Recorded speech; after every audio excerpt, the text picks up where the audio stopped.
నాన్న నీ గుండె పైన నడక నేర్చుకున్నానని,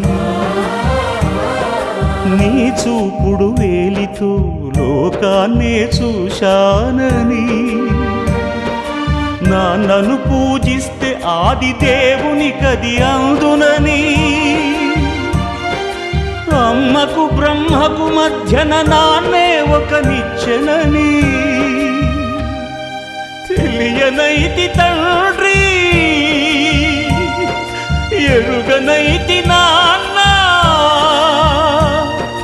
నాన్నంటే నడిచే దేవాలయమని మరచితిని, ఆత్మజ్యోతి చేతుల ఆపివేసుకుంటిని.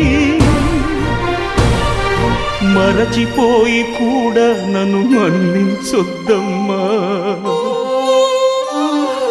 కలనైనా నన్ను కరుణియు